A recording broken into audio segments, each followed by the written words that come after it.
all I can say is that this match was phenomenal. It was great. I enjoyed the match. The match itself was, man, what can I say about the match? It was delicious. It, It was delicious as these noodles. oh man, definitely. I mean, this means, oh my God, this. Whoo! What can I say? What a way to start off the 2022 with a bang with that opening match. I was really happy that that Hangman finally got the win. I was really skeptical they were gonna go to basically a how can I say with a judge's decision, but it did not. So I was like, oh man, they They could were there. honestly. I mean, they made it a thing. They made it a thing to put Mark Henry, Big Show, and Jerry Lynn there. They made a point to let you know they were ringside. Yeah, So that definitely. is a good point to make, that it could have gone there. I mean, yeah. Oh yeah, it definitely could have gone. And Also, I can't remember when that's ever happened before. Is that a Japan thing with judges? no, no, Ring of Honor. they Ring did of Honor it. has a Did Ring of Honor do that a lot, or for like just super? only like, with only with the pure rules. That's when they do it. okay. So They that's had where that came from. they had Dean Malenko and Keiji Muto as judges for that. For I remember the match. It was the match between Hangman and Jericho. So back at the first All Out, I believe it was either the first All Out or it was the first Full Gear. It was the match between Hangman and Jericho.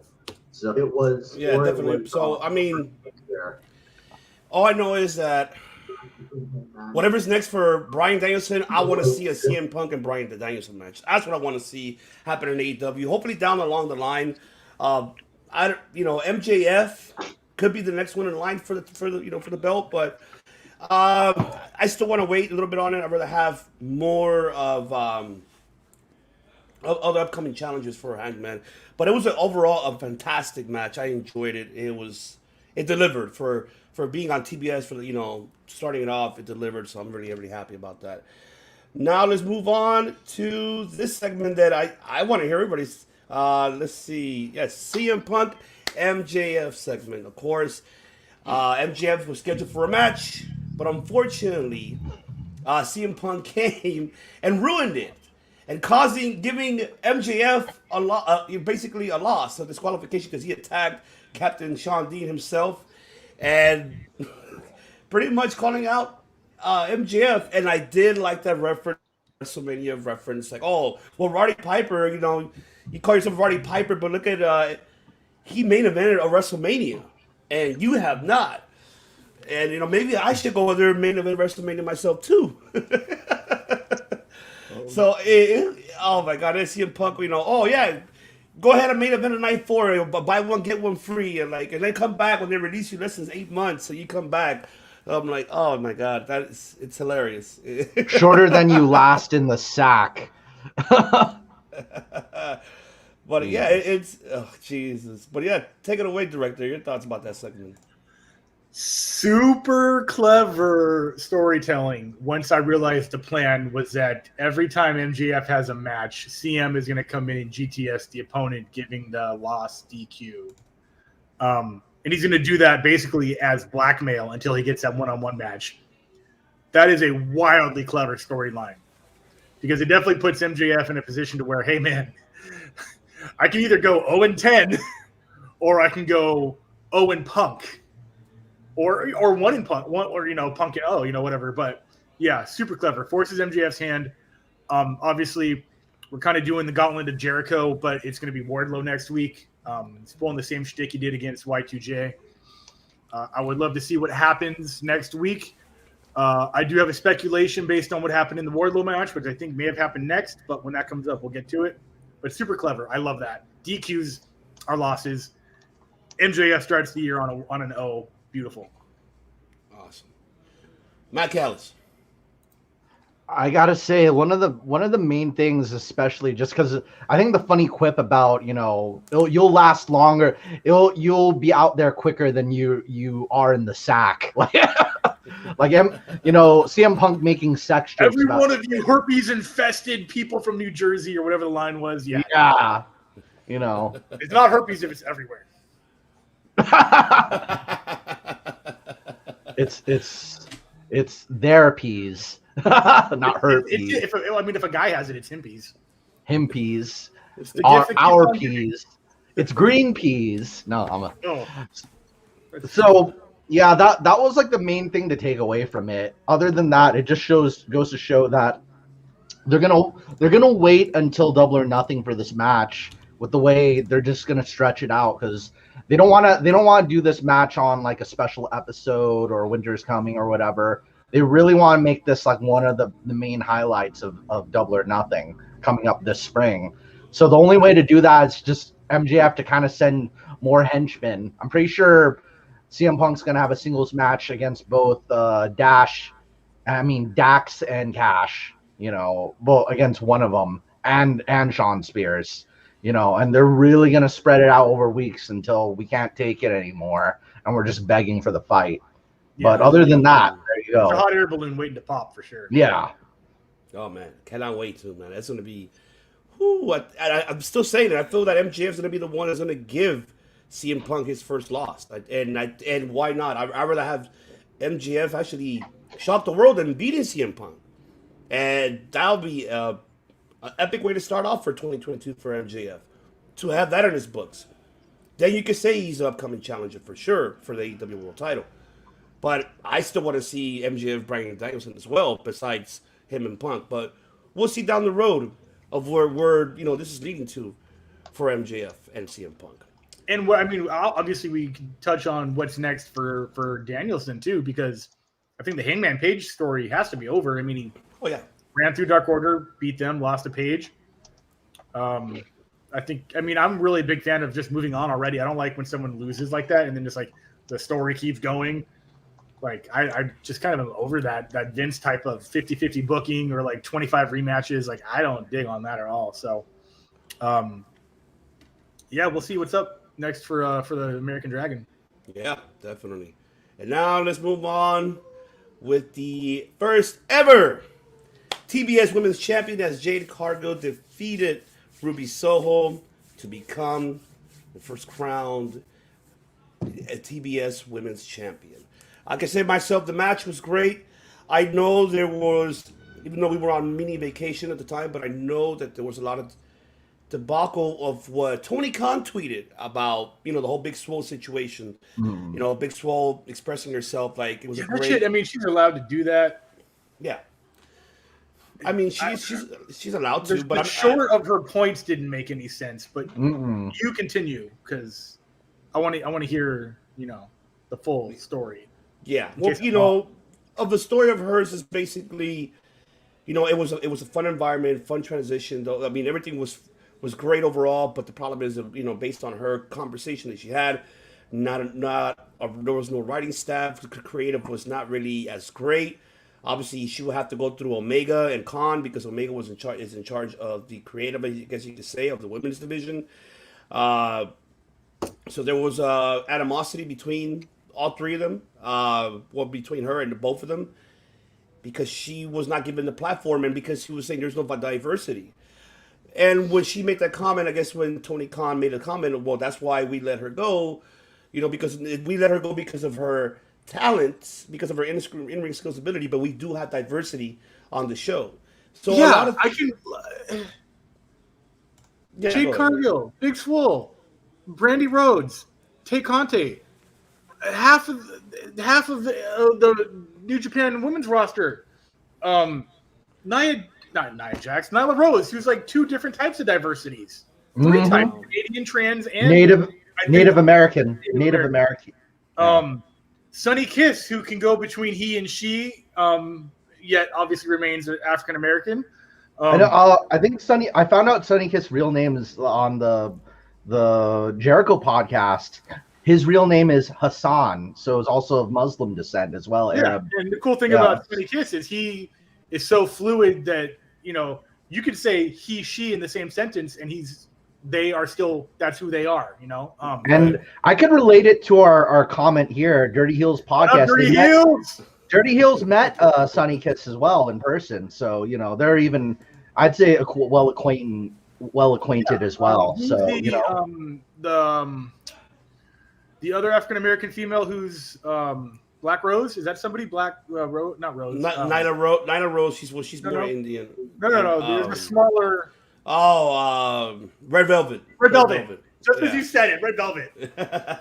So I definitely don't think I'm speaking out of turn where if Big Swole said lack of diversity, I don't know what she meant, because it seems pretty transparent that it's a very diverse roster, especially inside the women's division. So if we're wrong, let us know. I'd like to see the numbers of ethnicities compared to each other. So I don't know what she meant by that, but as far as like talent and getting booked, I hadn't seen her on TV for a while. Might have been her fault, might not have been. I don't know. Championship on the line. Hello. She wants to Alex work. And Richard, what's going on? Nah, it's just Alex. Don't worry about it.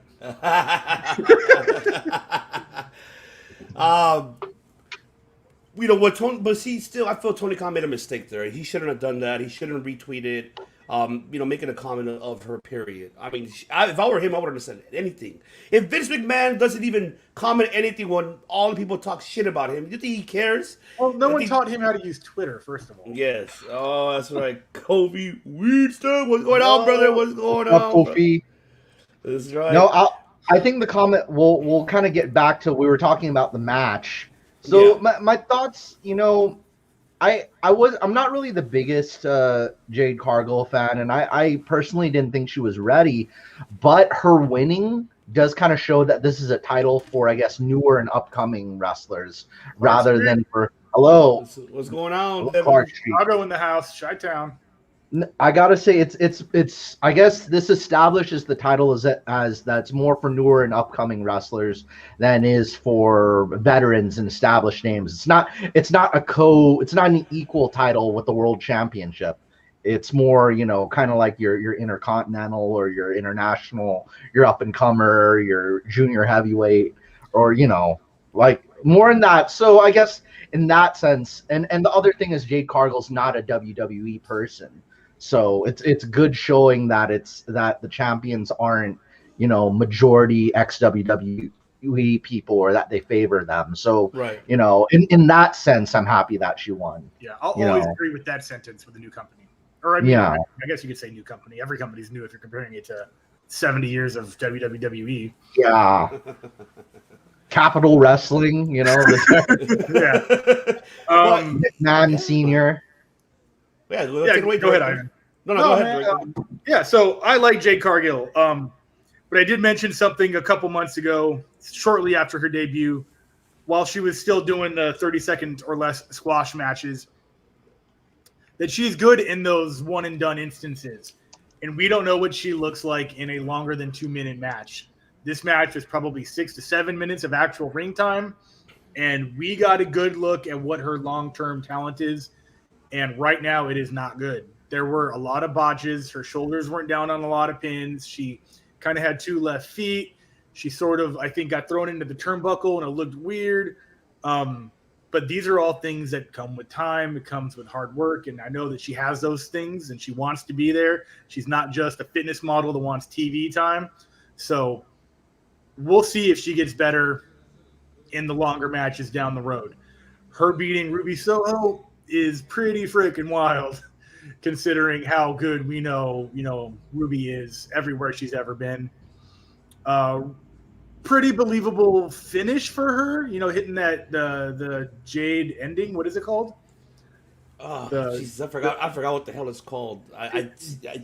Whatever it is. At least they went big to go home on that one. That was a finish that made sense to be putting somebody out.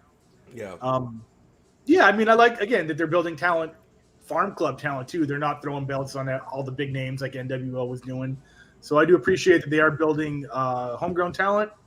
I think Jade's got all of the charisma and mic skills and 30 seconds of in-ring talent, and I like to see them kind of figure out how to stretch that out. That's right. Have fun making history. That's right. Thank you, Dom. Appreciate you very much, brother. Thank you, Dom.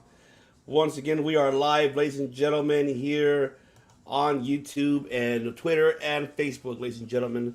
But yes, I'm happy that she won. Yes, I understand the botch. She's still kind of green. But like you mentioned, she does have the looks, has the charisma, most definitely, and the mic He's skills. fantastic on the mic, dude. Yes. That bitch is the greatest thing since Yes. Oh yeah. And I'm happy that she won it because I even called it like last week. I said once that she defeated Thunder, it's all in already now, and I'm hoping that a lot of people sees that now, like how Matt mentioned, it's a homegrown talent. It's not a former WWE talent or from any other organization. This is a homegrown talent that signed with All Elite, exclusively trained under the Nightmare Factory, and getting used to still getting transitioning more into her in-ring skills ability and her because of her athletic background, and she's still getting more used to it. But I'm happy that she won it, and I cannot wait because TBS do need that type of, and I'm hoping that the women gets more time. They need a little bit more time. Now that they transition with TBS, now that you have a TBS title, they need to give them more time and more matches, not just one. It could be more, at least two of them. It has to be at least two of them, for them. Now, in reference for the Tony Khan, when we're speaking about, that's what I said, like, he shouldn't, I mean, there is diversity, and I'm kind of glad. I mean, it's the unfortunate part is that, okay, yes, you're exposed on social media, but you're not on national television. If that's the lack of it, because on national television, I mean, it's a double-edged sword, it's yes or no. If you get me, so it goes both ways. It's difficult, especially the oversaturated roster that they have. It's and then we don't even know what creative ideas they come up with, even though they already have it in long-term stories, what to put on national television. This is why I say, if that's the case, add a Rampage another hour. And then there you go. It'd be a 2-hour Rampage, 2-hour Dynamite. And give more time for the diversity itself on the roster and give them that TV time. And that's the case. But we don't know what direction Tony Khan's heading with Rampage at this moment, as we already know what he's doing with Dynamite and the stories that they have right now currently going. So we have to wait and see what's the outcome of it. But I hope he learns his lesson, Tony Khan. Don't be tweeting shit like that, because no, that's a no, buddy. I understand, the ego got the best of you, but I wouldn't. That tweet was not necessary, in my opinion. So all right, let's move on. I want to move on to, of course, the main event, which was a nasty main event because I'm like, oh, Well, geez. I mean, we had a lot of things happen between what we just talked about in that main event, did we not? Yeah, we'll get to that. We're gonna get So to we're gonna this.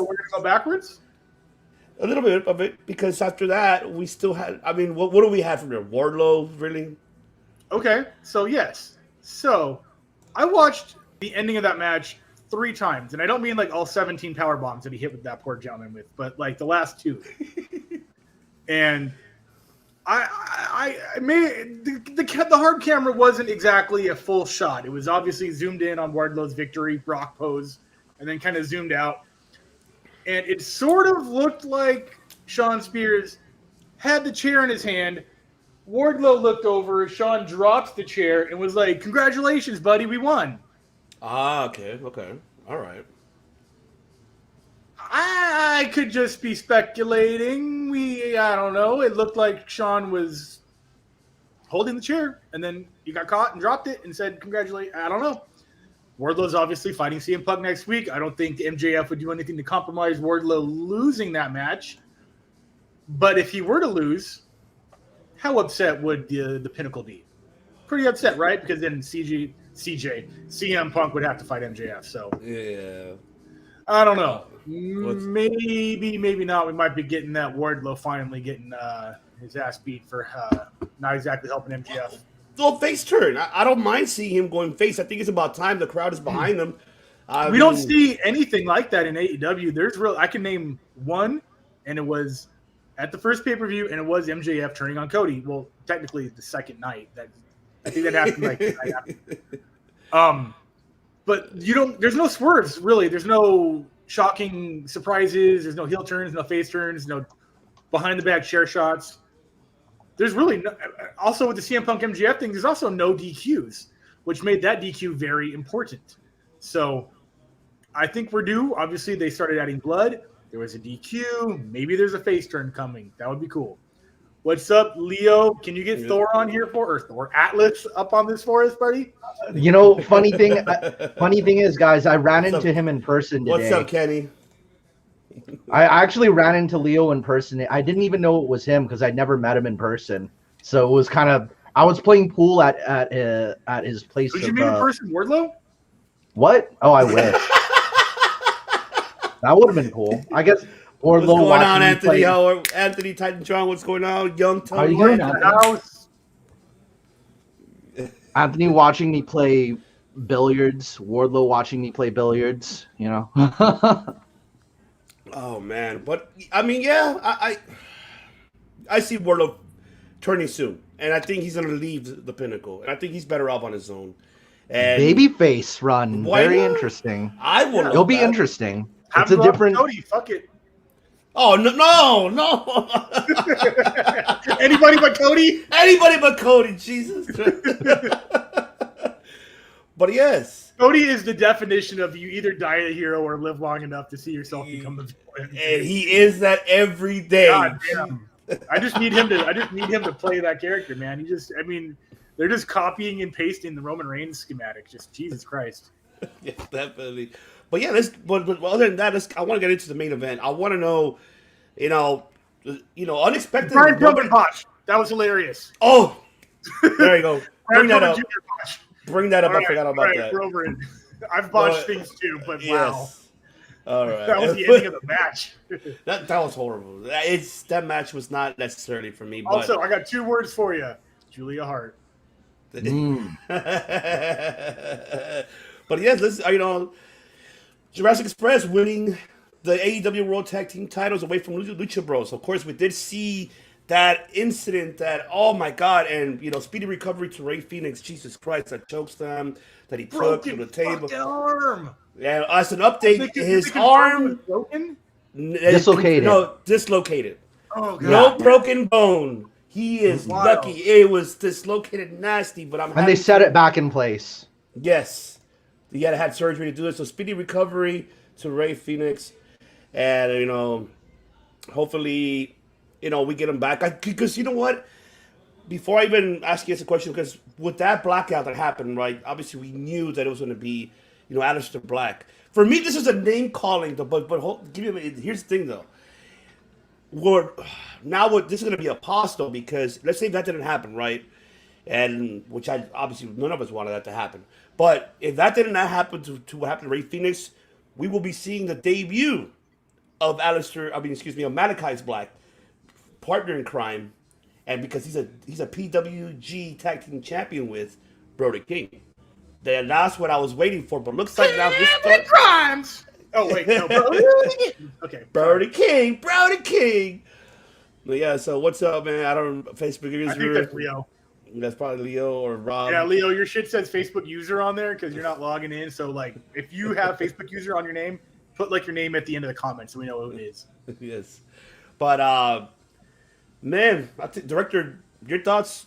Jurassic Express winning and the whole match man. Could have been worse.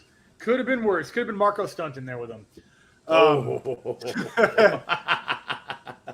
Now that I think about it, I don't know if that was the original plan to have Jurassic Express win. If so, okay. But also, they could have called it audible, just like when Andrade lost the belt or won the belt from Drew McIntyre. You separated the shoulder, and then they called the reverse of the finish mid-match. That may have happened. I don't know. But what this does now is it kind of squashes the singles momentum the Jungle Boy was having. You put him in a tag team, and now he's in a tag team. Obviously, you put him with the tag belt. He is now almost exclusively a tag team wrestler, where he did have a pretty solid singles run that I thought was going to lead him into the TNT Dynamite title, or I guess TBS title now. I don't know what the fuck it's called. Yeah. So that's squashed. I guess he kind of got his singles run out of the way, and they just put the tag belts on him, which is cool. I think this is going to be a single title run. Jurassic Express doesn't seem to be as great as they are repeat champions, where Death Triangle, I can see them holding the belts more than any other tag team. So, speedy recovery. Goddamn, man, that sucks. I know, man. At least it's just something that is hopefully doesn't lead to chronic issues in the future. Yeah. Because a rotator cuff, a shoulder, I mean, that shit could bug you forever. So the good thing is it was only just a massive dislocation, so it wasn't no torn muscles or broken bones. Yeah, thank I know. God, and it wasn't that how Yeah. you mentioned. Yeah. So, hopefully it heals the way it should, and he's back. Yeah. You know, what 9 to 12 months or less, hopefully. yeah, definitely. To answer Nancy's question, no, actually, it wasn't. I think everybody. But yeah, it was supposed to be a plan, but not for him to show up on Dynamite. The thing is, it was pretty much like a teaser for him to eventually he will be making his debut, but not on Dynamite. I didn't expect him to be there, because that was already, the Lucha Bros, they're part of Death Triangle, trying to obviously get revenge for Pac because Pac is out with the injury because of Malachi. So it was supposed to lead up for Brody King to make his debut throughout, later on throughout that feud. That's not. So do you think the lights going out could be the Brody King? Because obviously Alistair right now is Alistair. Fuck, sorry, copyright pending. What's it? Malachi is a lone wolf right now. Sorry, Baron Corbin.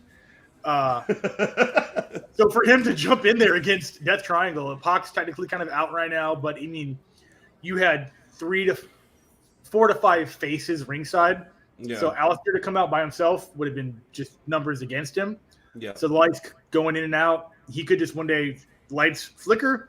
He's standing one side, lights flicker. Brody King's on the other side. That would be cool because at least try to even the odds. Definitely. But now, it can still happen. You can bring Pac back and have him and Penta. The feud can still happen. That's not even with Ray out. Right. No, I'm just mean it would just make a lot of sense for Brody King to show up during this feud because Alistair is wildly outnumbered. Oh, definitely, indeed. Matt Callis, your thoughts? I really got to say one of the main things that kind of lines this up is that them getting those. Hello, WrestleBread. Good evening. Hey, JD, how are you? One of our biggest fans. Thank you very much for listening to us all the time. We're number 5 on her audio platforms. We appreciate you. Thank you. So one of the main things. Hello, Half K. Hey, what's going on, brother? Good how evening. are you? So one of the main things that Jurassic Express winning the tag belts means is that a lot of the tag teams that have been there for a while kind of have earned their place kind of on that pecking order just because of how much they've given to the company as well. So I wouldn't be surprised if Best Friends eventually end up with the titles within at least the first half of this year before the first, because they've been established as one of they haven't won the tag belts yet, but they've been really established as one of the tag teams that are always on Dynamite or Rampage week in and week out. Since the very first inception of the show, since Double or Nothing. Right. So eventually, I'd say it'll be Best Friends either next or after whatever heel has to be the transitional one, between Jurassic Express and Best Friends. And then seeing having all the tag team out there on the stage, we can see a lot of great potential matches with majority, especially with the Acclaim. I think for me the Acclaim has a shot, and hopefully it can be their 2022. I get Best Friends. I'm with you on that too because they have not had a tag team title run. But I wouldn't mind the Acclaim. They're winning me over, and I don't mind the Acclaim winning the tag team titles and be the next one. Maybe in line, maybe so, but in the meantime, I'm happy. Congratulations for Jungle Boy and Luchasaurus for winning the tag team titles, and I'm hoping to see a great run for them. But hopefully by the end of the year, we either see new tag team champions between either the Acclaim or Best Friends. I wouldn't mind seeing. Okay, so in the comments, Half K wants to know who do you think is going to get the belts first, Best Friends or Santana and Ortiz? Oh, I see. I hope Santana, yes. You know what? Yeah, absolutely. Yeah. Maybe, actually, yeah, I forgot about Santana Ortiz. Yeah. That's another one that they needed the belt for quite some time already. They've had them. They've had them. But we got 2.0s out there. We have the kind of still disputed era just showed up. Red Dragon. Red Dragon, baby. Red Is that what they're Dragon. called? Yeah. Ring of Honor days. ROH days. And New Japan days. I'm going with disputed era for now. Disputed. They can't Disputed use by the undisputed. It's sort of disputed. There's only 3 of them. We'll see. We need the phrase title. Come on, what am I telling you? It's all factions elite wrestling or whatever the fuck. Was it maybe unrefuted era? Unrefuted era. That would be kind of like a fun one. End of an era. How about that? Because we saw that on Tuesday, and with the whole Black Wednesday, what happened, unfortunately. But we'll get into that very shortly. But yeah, I mean, I do want Santana Ortiz too. I think it's about time for them as well. That's another problem there too. How I feel is they need to start. Okay, and correct me if I'm wrong here, gentlemen. When was the last time we seen a tag team match main event? Quite like an actual tag team, not a 6-man, none of that, but an actual tag team, a faction. When was that Revelations versus Death Triangle match for the belts? Was that a main event or no? I don't think it was a main event. I'm trying to recall. You know what I'm talking about, right? Where I think whatever, Jazz Daxter and Bash Harwood, when they first won the belts. FTR, right? Yeah. Yeah, FTR, that's right. That might have been a co-main event. Fuck. See, that's the thing that... there's definitely had to... I mean, this... at least for Dynamite, there had to have been more than just this one. I mean, it has to be, but it's rare. You get me? It's like they really put them either with the opening or at the end of the show. But it's hard. It's what pisses me off is that the Bucks gets their main event when they were tag team champions. But why not everybody else? When Lucha Bros were tag team champions, they didn't get enough TV time. They didn't. They did not. They barely got it. They're in the inner circle, which collectively shares TV time. Yeah, and that's another thing. I mean, you want to elevate the tag team division. Now with Jurassic Express winning, I'm hoping they go to that direction and have them either main event here and there. But it's rare when you see the tag team titles being in the main event. And like I said, I want Santana Ortiz to get up there as well. And screw it, give me a TLC match. Give me Santana Ortiz. Give me a Jurassic Express. TH2. Acclaim and Best Friends. That's what I want. Give me what I want, Devin. Give me what I want. Give me what I want. I'd rather have that, and I'll be happy with that. And then just happen by the end of the year, or an all out, a ladder match. Screw it. Let's go for it.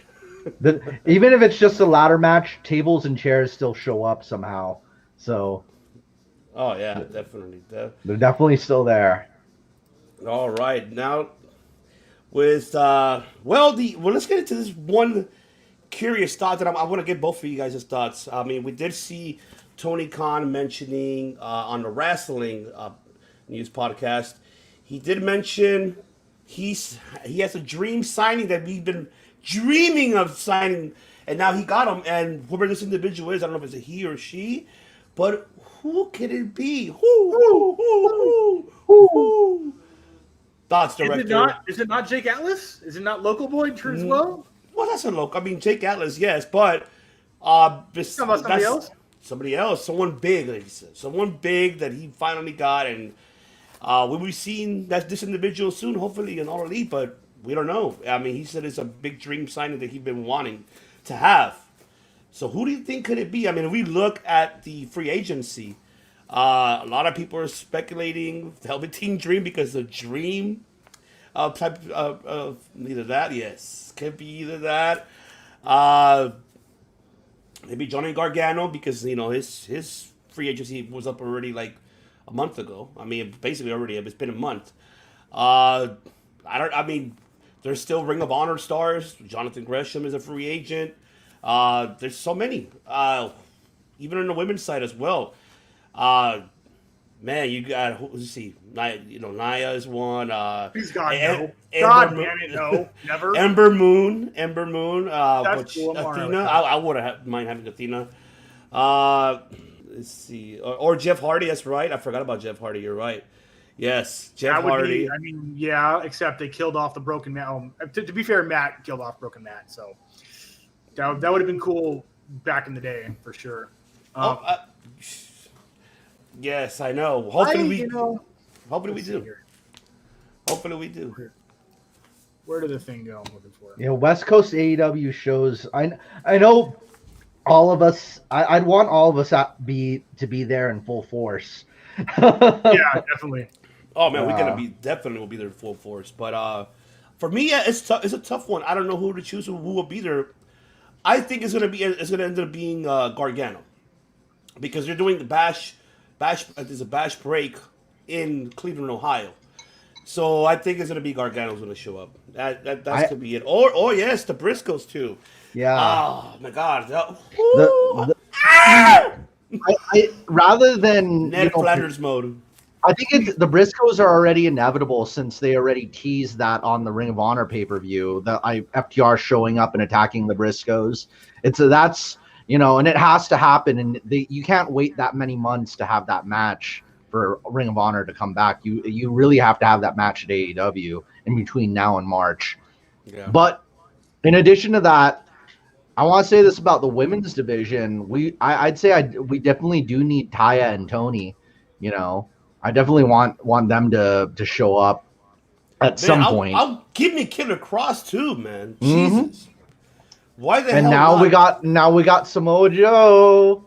Oh. We'll get into that. We're gonna get into that very shortly. But yeah. Any thoughts yet? So who do you? It could be anybody, right? Both of you guys. Yeah, I mean, there's only one logical choice based on the things that are happening right now, and it's gotta be Kane. That's gotta be Kane. He shows up as Glenn. He either shows up as Glenn Jacobs or it's Kane with a C and an I. Hold on. He's gonna show up as the mayor of Knox County. It's the mayor of Knox County, Kane with a C. Chris, you're killing me, bro. I do what I can. Kane with a C. With a C. And an I. May 19th, damn it. He might show up on May 19th. There you go. With a C. With the C. I love it. Oh, man. Awesome. I love it. But it's the mayor of Knox County in Tennessee. Unless AEW goes to Knoxville, Tennessee, then he'll probably show up. Well, yes. But now let's get into it. Pro wrestling news, ladies and gentlemen. And the biggest one, of course, that happened 24 hours ago and today as well. With all the announcements, the NXT staff, majority of them, and talent has been released. And of course, I mean, for all you guys who are listening and watching that watch NXT News New Year's Evil, we did see that little entrance with Braun Breaker breaking the black and gold NXT logo. Like, he broke it down and marking the end of an era because the Triple H staff is over. The era is done. With the memory remains. Jesus, it's over. No more black and gold brand. It's over. Now we're leading to a new era of 2.0. Ladies and gentlemen, 2.0. 2.0. And of course, the following people that were released. Of course, you had Kathy Carino. You had George Carroll, Scott Armstrong, Ryan Katz, Dan Kapoor, Ace Steel, Road Dogg, Scott Armstrong, Danny Burch, Timothy Thatcher, That's crazy. William Regal, and Joe. Oh, the UHLS. No, bro, we don't want that. I don't know. It could happen on the indies. It could happen on the indies. It doesn't have to happen in AEW. Dude, Billy Gunn is still as good or better than ever. And Road Dogg was never known for his wrestling. So New Age Outlaws can come back right now in AEW and put on a performance equal or better than their heyday. I promise. Chris, I'll say Road Dogg, as BG James in NWA TNA, I watched a lot of his promos. He was BG Get It, Got It Good James there. So the G stands for Get It, Got It Good. And we might see that come back, because I actually really like his promos. All the TRT, man. Jesus Christ. No. 2.0. USADA does not test AEW. I promise you that. Yeah, Billy is rep. Billy is ripped indeed. Oh my god. And he's big. The dude is 79 years old. It's wild. I gotta say, No, I agree. I agree. William Regal's a really good talent scout, and I'd be excited for what he'd do to like training of wrestlers and whichever company he ends up in. You know, whether it's training people, New Japan, the New Japan or AEW or wherever he ends up. I think having him as a trainer for whatever wrestling company would be a big deal. You know, the Mr. Catch Can himself. Prance around. He's talking about Billy Gunn, but I want to get to, let me highlight these comments. I want to highlight, Ryan Katz, yes. People are not familiar with Ryan Katz. He was the co-owner and founder of Evolve, and he did a fantastic job with Evolve. And when they brought him in, the guy's intelligent. He knows what he's doing. Hopefully, I think he will fit very well with MLW along with Court Bauer. I think that will help out, or even help out Billy Corgan and NWA. Because the mindset that he has as an iron talent, as well as William Regal. William Regal is one of the most hottest commodities right now, and with respect, obviously, because the man is a genius. He knows where to scout. He comes to the West Coast as well, besides the Midwest and the Eastern territories. But he comes to the PWGs a lot, and a lot of the New Japan Strong to scout talent. And I think William Regal will be our awesome talent. I mean, scout for anybody. I'm not gonna just say AEW all the time. I'm gonna say for anybody who is willing to get William Regal, like any promotion. You mean like how you mentioned, Matt, New Japan. If the Bushido, GCW and Ring of Honor and Gaito, if they're able, Jado and Gaito, like just work with William Regal to help him build strong. Woo! I think it'll be phenomenal. Yeah, William Regal on strong, because now that Shibata is kind of back in action, I know Shibata definitely still wants to contribute. But you can still have Thatcher to be a coach in New Japan because he's done it before. Timothy Thatcher has been in New Japan. He knows how it works. He's been a young lion before himself, so he knows that. Now, if they get rid of Cell Del Rey, JD, I swear, they will drop the ball immediately. And yes, Tony Khan will call her immediately because that woman is Jesus, man. She is right here with Serena Deeb. If anything, if it was because of Serena Deeb, where she's at this one because of Sarah Del Rey. So Ivan, I must say the biggest thing though is my ultimate dream. I'll read this real quickly. The Gun Club walked out when they came Long Island Feud and enchanted, and the crowd goes wild. So, best GM in wrestling, hands down. Yeah, I mean, if you forget about playa Teddy Long, for sure. I mean. And your match with The Undertaker. I don't even know why you I love Teddy Long, man. William Regal might be a close second, but Teddy Long, come on, man. That guy was a tag team match. You gotta give William SmackDown had ratings with Teddy Long.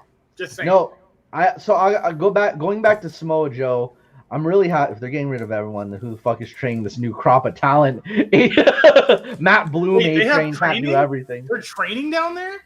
They have a performance center for a reason. Yeah. Matt Bloom, A-Train, Tensai, Giant Bernard, whatever you want to call him. That the training is not yet apparent in the ring. He's gonna have to, man.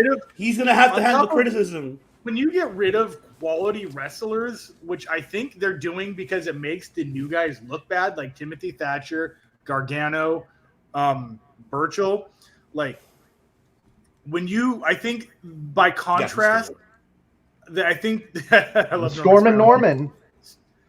I think that's kind of maybe besides the Triple H connection, they're getting rid of wrestlers that look so good compared to these new people that it only makes sense because by comparison, the new guys obviously are green because they're green. That's just what it is. So, yeah, I think that's a big deal right there. Is getting rid of just these great wrestlers because they just overshadow the lack of talent the new guys have. a lot of dream matches are now possible thanks to the Samoa Joe release. I get my Naito Samoa Joe and I get my Marufuji Samoa Joe matches. But other than that, I think the other thing to look forward to, if they're releasing a guy up to the caliber of Samoa Joe, then I wouldn't be surprised if they let go of some of like the big cheeses, your AJ Styles, your Finn Balor, your Shinsuke Nakamura.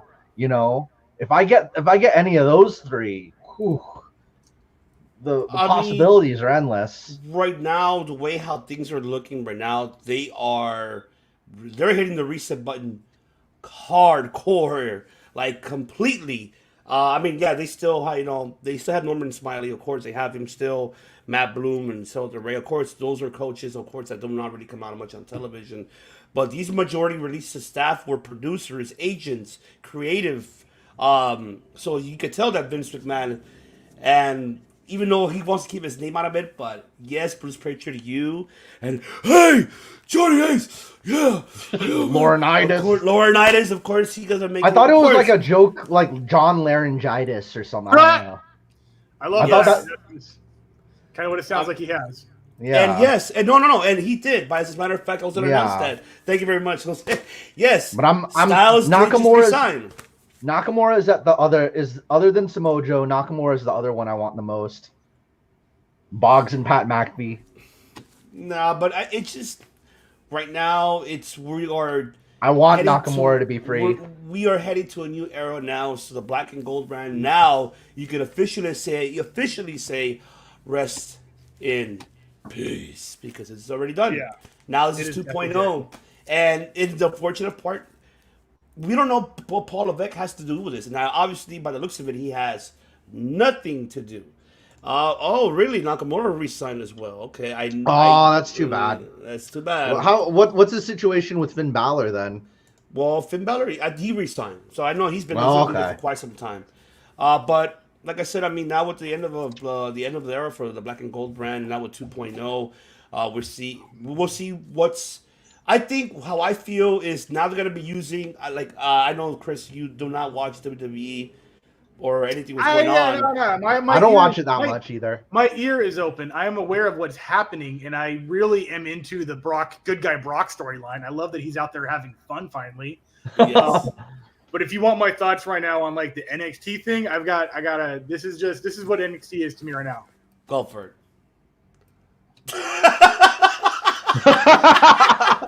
Light bright. You gotta on the notebook. It's so Lisa Frank, dude. Like, I don't know what is happening down there with their. I get that AEW was doing like the spray paint stuff with the multiple colors, but this shit is a fucking Skittles box exploded. And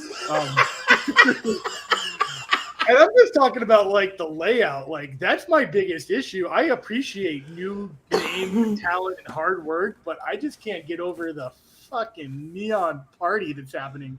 Like, don't fucking try it, bro. Anthony, you know me. I love neon 80s shit and rainbows and colors, but like, it doesn't mix with my violent sports at all. That's just. Let me move that a little bit, because that's staying up for the rest of this podcast, brother. I just made this. I can do that on the fly because I'm. I love this. I love it. It just doesn't vibe as far as. I think that Vince is so contrarian to other people having success that is not his. That obviously he's dragging the swamp. He's trumping the whole locker room as far as talent goes. Everybody Triple H hired that did well. Vince is like, fuck that guy. I can do better. Let me fire everybody and watch what I can do. And this is always what we get. That's all. We should just. You should put that on Twitter. Tag AEW or something. But that's just that's exactly what it is. Vince is such a contrarian with things that, like, he would rather fail on his idea than make it with somebody else's, and that is exactly what NXT is. That's all I think it is. I think he's just finally lost his rainbow colored marbles completely, and that's NXT 2.0. Yeah. Man, like I said, I mean, I get where of course they're trying to attract a different audience. I What get audience? that. Who? The 18 to 13-year-old male demographic that's tried and true? I wouldn't say 18 to 13. I think they're Never more. unsee that. 18, I can't 18 to unsee it 34 either. male demographic is what gets their paychecks paid.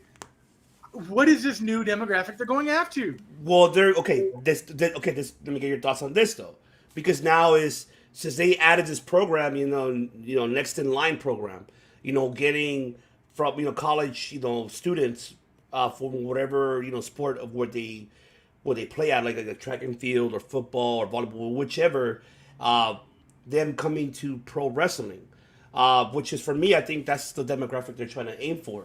That's not a demographic though. But I get that, but see, College athletes isn't really a demographic. Well, no, I know, but what I'm trying to say is, what I was trying to get to, you are the one and only Anthony. Yes, yes, you are the only one and only. Like he's trying to attract. For me, I think he's trying to attract more the 14 to 18. I don't know. Like it's difficult for me to. There's only one demographic hard. that I think they're trying to get, and if you told me this, it would make sense from a point of view, is the Instagram influencer demographic. If they're trying to get the 11 to 15-year-old, I can agree with that. Whatever, gender doesn't matter. The 11 to 15-year-old TikTok group, that's what this seems like it's made for. Yeah. Which and it's a very successful demographic because, or at least they want it to be. Yeah. What? Or at least they want it to be. Yeah, that's what it seems like. I love the colors, I love everything, just not in this environment. It doesn't make sense. It's not meant for us. That's what I'll tell you right now. Okay, so it's not meant for the people that watch it. No, it's not meant for. So either. I don't think it's for our era to actually accept. To try to accept. I mean, it's a era what it is currently right now with this. Jesus Christ! I had the word. I can't believe this. I'm brain farting right now. But no, it's just what's for the current audiences now, like the whole gentrification, the whole everything, like people who with how you mentioned TikTok, and it's for those demographics. What's going on currently? This is for the people who thought ruthless aggression was too offensive and mayonnaise is spicy. Mayonnaise? Was that for this before? Sriracha mayo, really? That's because the college athlete thing. I love that. That's great. That's a great idea. I don't have any issue with. I don't have any issue with like the way they're getting their talent and how their talent is completely non-wrestlers learning how to wrestle. It's going to make a lot of generic wrestlers, which I think they have. It's if they made it look like college, like what Brendan Ascari's doing, where it looks like a sport instead of a entertainment, that would be cool. My biggest issue is just it doesn't look right. I can't watch it on. It's too bright. The lights are like always on. It's white backgrounds. That is what my question is, because I get that the talent system makes sense for what they want to do. They want to get non-wrestlers and models to kind of try and be wrestlers, and that's it. It's just this right here. And I'm not even like going to be that old man who's like, back in my day, I used to have to cycle through 3 different channels to keep up with my wrestling. I'm not even that guy. If they kept the black and gold, that would have been cool. I think that Vince just had an issue with black and gold being Triple H and 3D. But if it was more college looking, if it was like black with like gold and green, like like how professional sports looked, that would be cool. This is just ridiculous. I'm gonna agree with JD saying yes. I mean, that is what they're aiming for. I mean, they're aiming to now what they were supposed to be in the beginning of the first place is make it a televised developmental program. And not like when Paul Levesque took over, he made it his Ring of Honor 2.0. You could say straight out. I mean, he brought everybody from all the independents instead of creating talent within, and that's what he did. And we fell in love with that because we loved Ring of Honor and all the rest of the independents. Pro Wrestling Guerrilla, exactly. Yeah. All those Kevin Steen, Tyler Black, like everybody came over. It was awesome. But those weren't the homegrown talent that Vince likes to do. Like I said, he wants credit for he'd rather have credit for a shitty baby than success with someone else's fully grown child.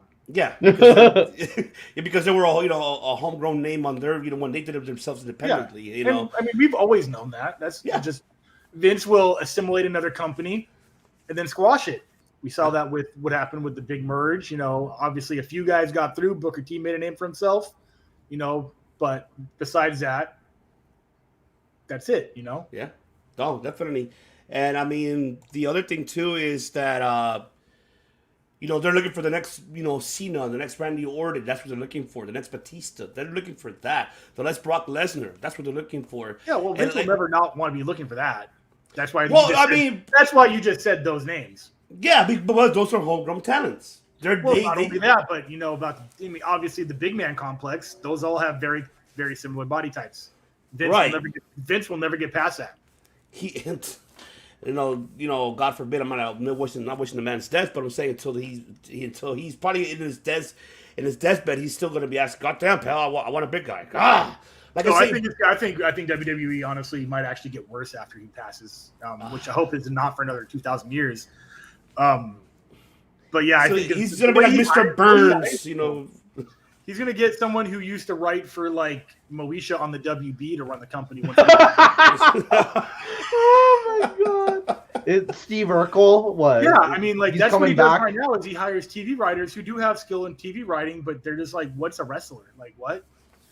Yeah, like that one who tweeted or whatever. Who was it? Was it the one who did the interview? That got fired. Yeah. I mean, they did a good thing when they had Freddie Prinze Jr. come in because he was a talented writer who was a fan. But they refuse to hire people who know the product. Yeah, definitely. I mean, they want another. I'm not knocking Cena at all. Yes, I did not like his in-ring skills ability. Everybody has different tastes, obviously. But I give the man credit's due. He did what he had to do, and he went with it. And nobody can be what Cena did, to be honest. And at his era, his Bruce's aggression era, I don't think there's. You gotta be the next you. The most offensive era. And for me, it wasn't even offensive. It was. I'm kidding. That was a joke. But it just. I see Braun Breaker already. He's gonna be the next one. That's when they put the belt on him. But at least he's not like a really big, buff, homegrown. Oh wait. Yeah, it is a homegrown. I know. It's a homegrown. At least they didn't shove a rocket up his ass and send him to the moon. Oh wait. So I mean, we don't know what's gonna be next. Yeah, Anthony. Yeah, I'm with you on the Freddie Prinze thing, man. I know about that story, and Freddie Prinze definitely did a lot of wonders for the 2 weeks he was there. Yes, I'm with you on that. Definitely 100%. But yeah, I mean, wow, it's incredible that all this happening. And speaking of his releases as well, departures, Matt Striker's another one from Impact. He was now, I guess they departed. He parted ways with Impact. Now the question is for you, gentlemen, who should replace Matt Striker? Like just fill his spot on the roster on a commentary for Impact. So it's gonna be D'Lo Brown is still there for himself. Yeah, D'Lo Brown's the shit for sure. I mean, that's a harder one to answer because there's so many, I'm sure, talented commentators and color guys that we've never heard of that are going to be the next, Maddox or whatever the fuck, like the next big thing. Yeah, I mean, unless they bring back, I guess, Josh Matthews start, for him to do it again. I mean, but I wouldn't mind to see. Oh yes, of course. I mean, Mike Tenay would be cool. Mike Tenay, yes. The Professor, yeah. I'm with you. As much as I love Morrow, I don't want to see more. I'm kind of over Morrow in pro wrestling right now because his hyperbole, he's like the Dennis Miller of pro wrestling. He's like, that moonsault went over faster than 2 eggs over Miami on a late night in the middle of Miami down when I used to play. I'm just like, dude, shut up, bro. We don't need you to go on a rant about one fucking move, Morrow. Like, it's fine. Thank you. Move on. So he never did that in MMA. He kind of did when he went to Strikeforce, but back in the Pride days, no, he wasn't just Dennis Miller. If you know Dennis Miller, does the same damn thing, just goes on, and you're just like, bro, So yeah, I don't know who would replace Matt Striker. I mean, Mike it could be Mike today. I don't mind it, Is he but even doing it? Is he over in AAA or something? Or no, he's nowhere. He's free. He's retired. He's retired. Okay, well, is he alive? Yeah, He's fried. Yeah.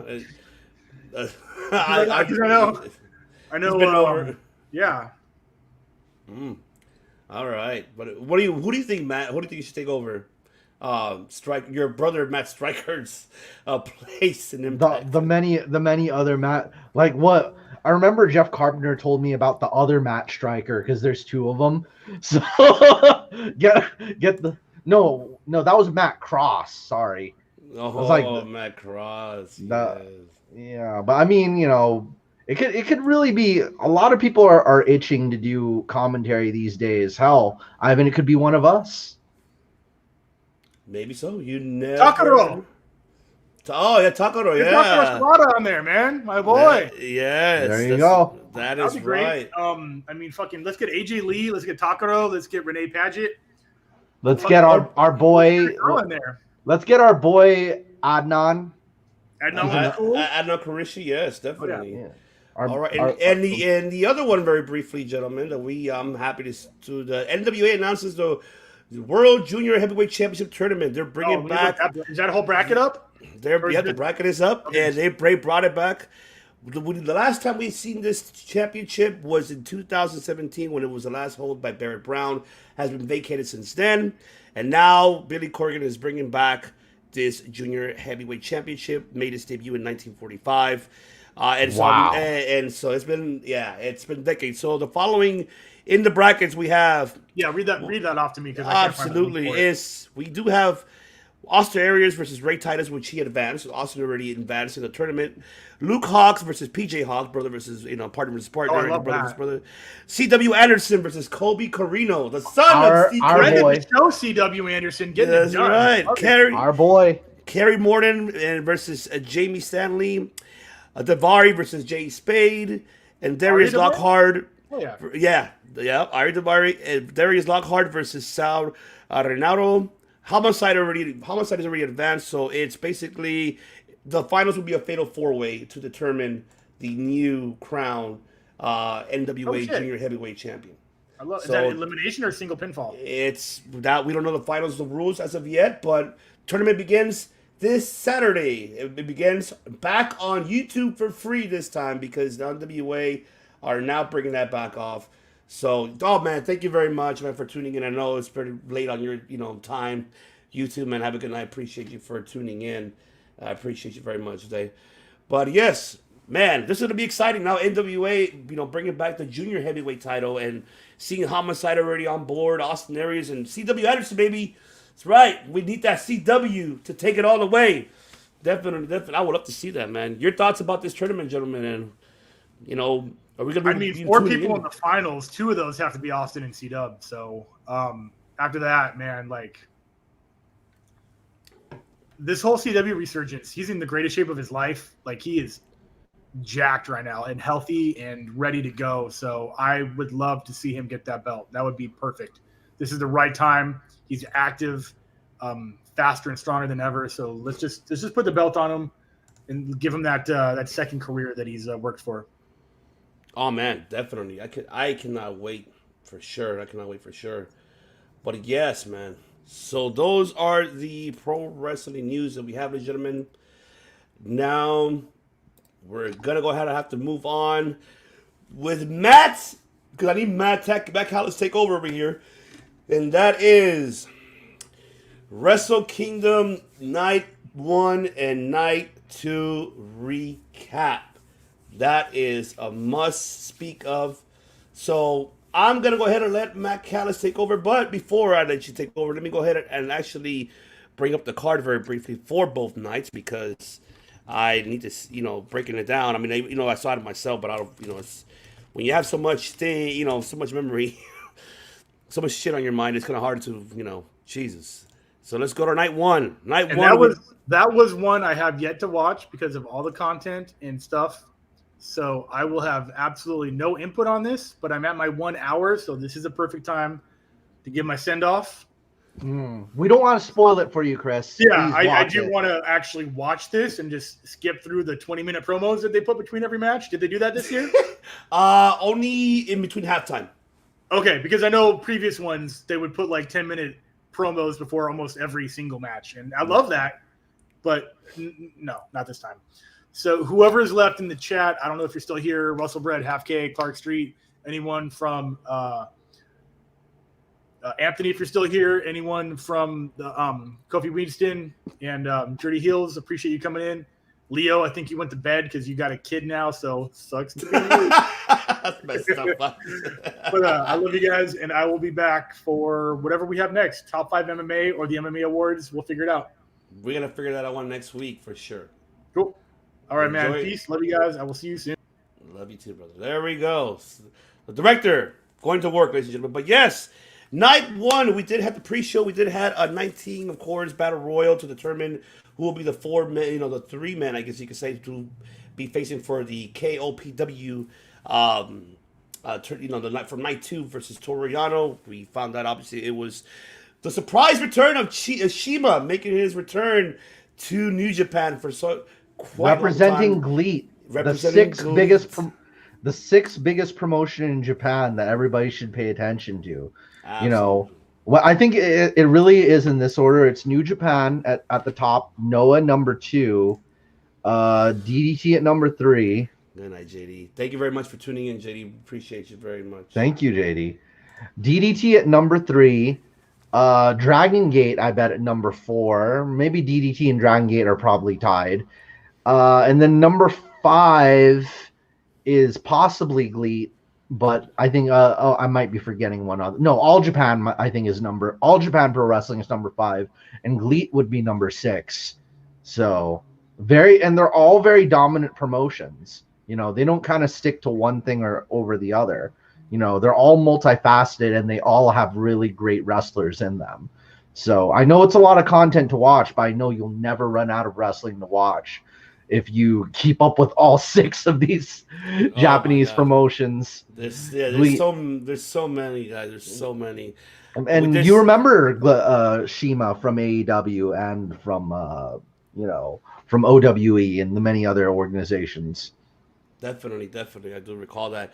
And then, we did see, of course, Chase Owens, Shima, Minoru Suzuki, and obviously Toru Yano for night 2. And, of course, we did have Yo defeating Show for the singles match. And then we did have Bullet Club, of course. We did have Kenta, Taiji Shimori, Phantasmo defeating Tanahashi, the Mega Coaches, which is Taiguchi and Rocky Romero. You got an Empire defeated Los Ingobernables. Of course, Katsuyori Shibata making his return in the ring in a cash wrestling mode. Versus, with, of course, Ren Narita. And a fantastic. And then right there at the end when he says, okay, now screw this rules. You can hit me if you want. And it was incredible. He is back 100%.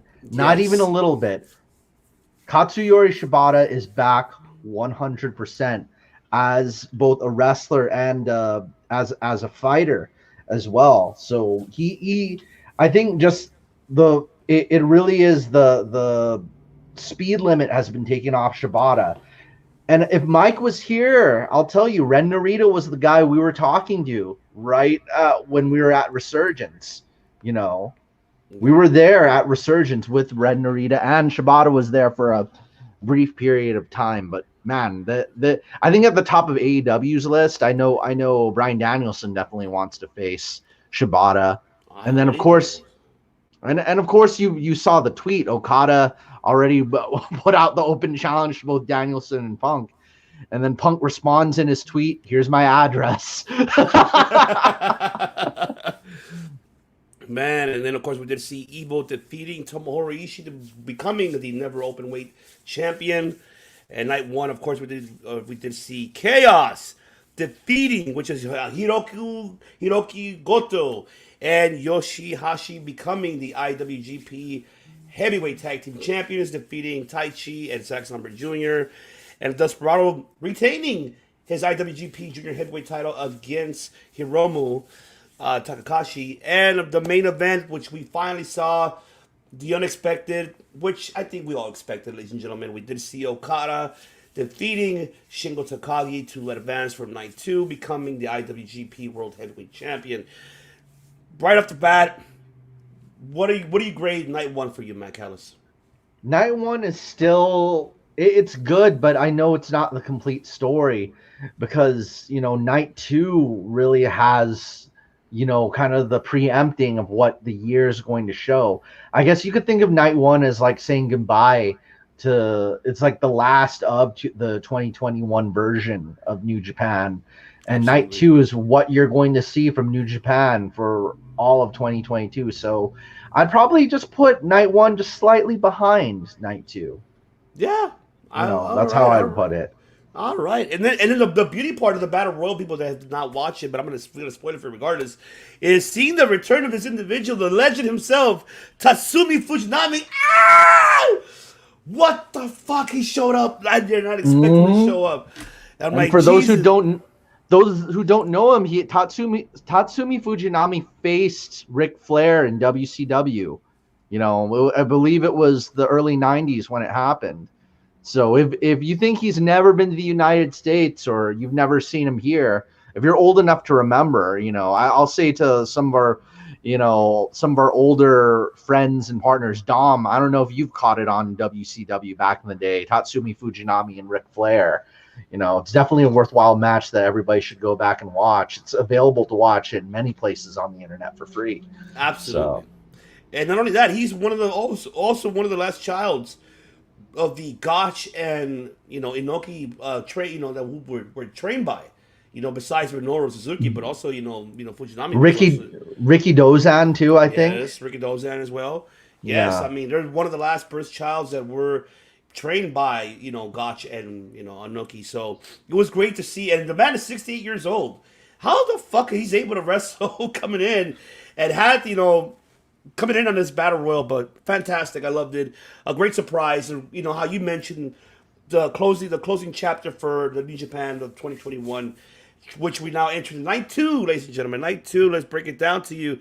We did have on the pre-shows. We had 2 6-man tag matches. One was, of course, Togi Makabe, Yuji Nagata, and Tomaki Honami defeating the Bullet Club, Bagla Fale, and Gato and Jairo.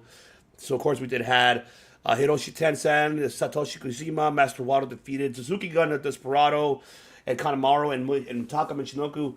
And now we're seeing with Matt Callis, we're seeing Master Wato now be the next challenger for the IWGP Junior Heavyweight title. Do you agree with that? Finally, right? I think yeah. Time. He's been their project for a minute.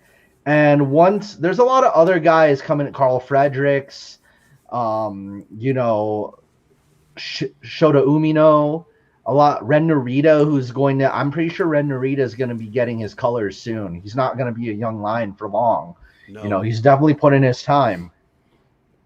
And training was strong. So I think Master Wato, Ren Narita, a lot of those, that's going to be your new class. In fact, the New Japan IWGP Junior Heavyweight title, it's really like a who's who of who the next big thing is. Tanahashi held that title. Kenny Omega held that title. Finn Balor held that title. Jushin Thunder Liger. So it's a title that you should not keep lightly. Don't be surprised if Master Wato will be in the title picture within the next 5 years. It's going to be a lot sooner than we think. Definitely. You're right. It's going to be a new class of the the junior new generation. New generation, and I'm glad to see that Strong and Shibata did a fantastic, incredible job of having everybody from Strong now going to Japan and hopefully to elevate the junior heavyweight title. Don't get me wrong, Desperado, I'm happy that he retained. I think it's about time that we kind of move forward. I mean, no disrespect to Hiromu, I'm a big Los Cinco Renales fan, but we need something fresh, and with Desperado retaining, makes the title more interesting and intriguing to see him defending it with other contenders, and him that underrated because he doesn't get his credit where credit's due. And Hiromu could move up the card into the U.S. title picture. He's well loved enough that he's ready to move up the card into a different area. Send him to the U.S. Yes, a lot of different things you could do with them. Absolutely, I agree 100% with that. And now let's move on now with the mains The main cards, we had, of course, the triple threat match for the IWGP Junior Tag Team titles, which we had the Flying Tigers, Robbie Eagles and Tiger Mask defending the title. They retained it against defeating, of course, the mega coaches of Taguchi and Rocky Romero, and the Bullet Club Zone, of course, the cutest tag team, Taji Ishimori and El Fantasmo. And I did like the fact how they just took off his shoes and they found the steel that he was using for his heel for the super kick, eliminating them and eliminating Fantasmo and Ishimori. And at the end, of course, we see Tiger Mask and Robbie Eagles. I'm really happy for Robbie Eagles a lot because he's been in the business for quite some time and never had his shot, his moment. And I'm happy that he's having his moment alongside with a legend like himself, a Tiger Mask. And I'm very happy that he's having that moment and retaining the the IWGP Junior Tag Team title. And of course, we did had a fantastic Stardom match, even though you had one in night one in dark matches, but they actually televised one on night two, which we had, of course, Tam Nakano and Saya Kamitani defeating Maya Watani and Starlight Kid. That match, of course, once again, ladies and gentlemen, Matt and myself, we are proactive for women's pro wrestling, no matter where in the country and where in the world. And this is the one that Matt and myself, we've been talking for the last year, that we've been fighting for especially Japan, because everyone should watch Stardom. Yes. At this point, Mayu Iwatani, you could really think of her as the Tanahashi of Stardom. In addition to the fact that she shares a moniker with both Roddy Piper and Sting. They call her the Icon, Mayu Iwatani. And she looked really good in this match. She was really cool. So I definitely want to see more of her. Singles matches. You might have caught her in Lucha Underground when she was called Yurei and she was facing Pentagon Dark, 1-on-1. Yes. So if you want to see more, or her against Kelly Klein in Ring of Honor, I believe she was either the first or the second Women of Honor champion. Who knows? She could come back and get that Ring of Honor Women's Championship back, take it off Roxy. She could defend it there. She could defend that title in Stardom. So, oh man, definitely. Like I said, I'm happy that they're getting their spotlight now, and having New Japan fans to kind of like accept.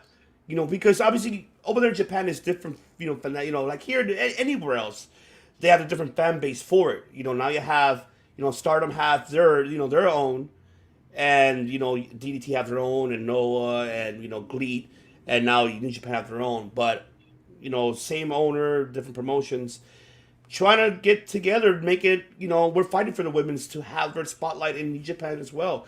In the Tokyo Dome especially, when it comes to Wrestle Kingdom. Then they deserve to have that. And this is the second time, if you correct me if I'm wrong, Matt, that they're doing this. By having Stardom, in the Wrestle Kingdom, the card itself. So I'm happy that they're having that. And I cannot wait to see, the future for the women's division for Stardom in New Japan. And hopefully we get to see great stuff happening soon. Of course, we did see Minoru Suzuki becoming, of course, the KOPW 2022 winner, defeating Chase Owens, Shima, and Toru Yano. It was, of course, hilarious, of course, that Toru Yano handcuffing Minoru after beating his ass, but the aftermath. But it was just, we're going to see, of course, unfortunately, we're going to see Toru Yano and Minoru feuding coming up for sure. But I'm pretty sure that can guarantee a title shot in the future. That KOPW. Yes. Minoru Suzuki is a big deal. So he's long overdue for a world title shot. Long overdue. Definitely, I agree with that. And of course, we did have the House of Torture, Evo and Yujiro Takashi Show defeating Chaos. Hiroki Goto, Yoshihashi, and Yo. By the looks of it, of course, we're heading to a direction where we see maybe the six-man never open being defended against Chaos. So it looks like the feud is finally beginning between Bullet Club and Chaos once again with this, these six individuals. So we can't wait to look for that. Ivan, I must ask you, what is your opinion on House of Torture? Because from other New Japan, mainly the Super J podcast, hello to you guys.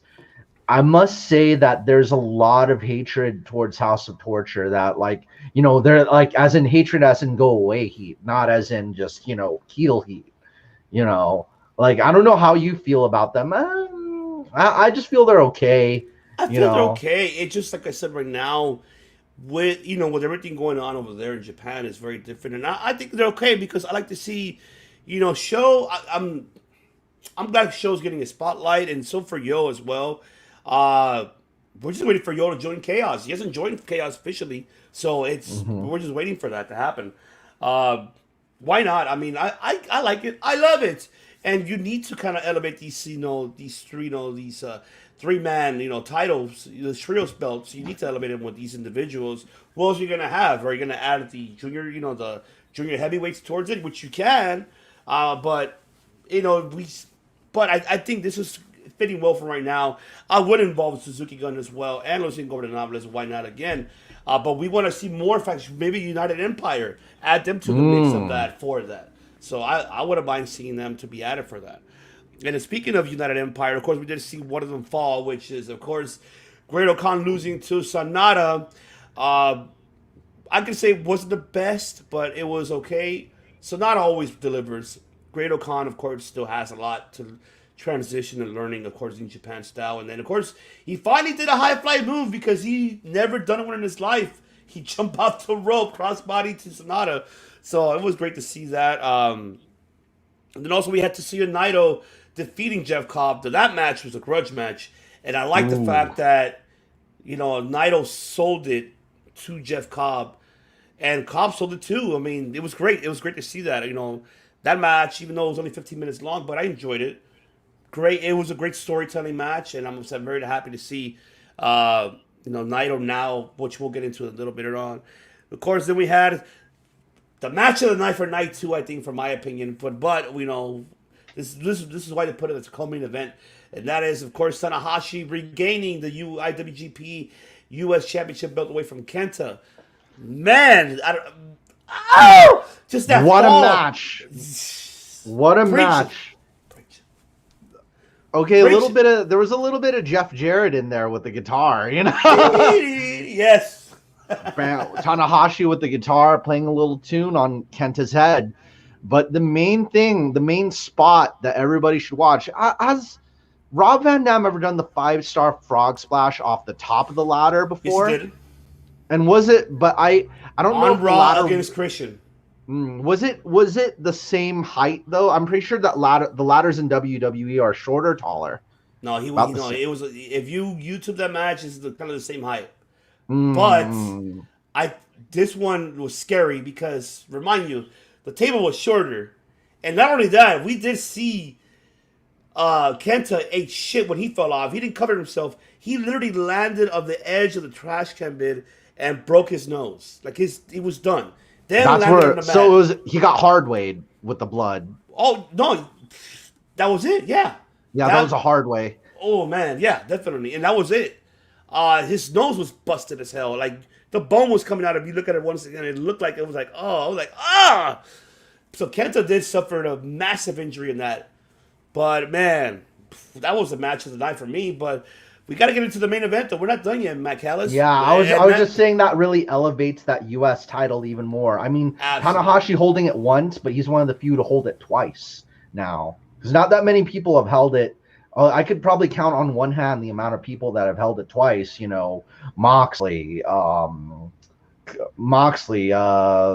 don't think Cody even held it twice. He only held it once, I think. One time only. Yeah. So it's just Moxley and Juice Robinson and now Tanahashi. It's just those three that have held the U.S. title twice, and now that really is the new secondary title in New Japan. It is, and because ever since they got rid of the Intercontinental, and it's funny because you and I thought that they were going to make the Never Open as close to having like a secondary title. But because the U.S. title was stuck in the U.S., but now it's in Japan. On the waist of the man who held the heavyweight championship several times. So who better? It's like Ric Flair elevating the Intercontinental, good analogy. I love it. I love it. Good shit. Good shit. That's right. And then, of course, the main event for Naito, ladies and gentlemen, to finally clear all the smoke to see who is truly the IWGP World Heavyweight Champion, and that is Kazuchika Okada, finally becoming the undisputed IWGP World Heavyweight Champion, defeating Will Ospreay, and that match was wow, fantastic, shocking to be honest, because nobody ever thought that Okada was gonna actually regain the IWGP World Heavyweight title, and now that makes him the third person to win it. Because remind you, it's a combined belt. Now it's different. It's not the regular and with the Intercontinental.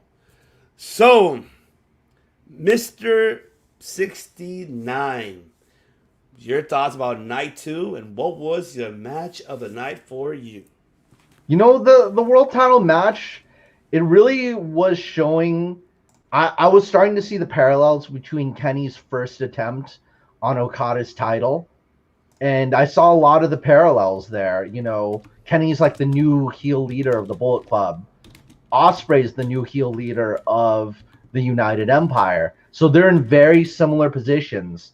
The top gaijin, the phenomenal, you know, very beloved star, you know. I mean, you could even compare it to AJ Styles and Okada, you know. You could compare it to that one as well. So that's also the same deal. But this one in particular, this is definitely a match.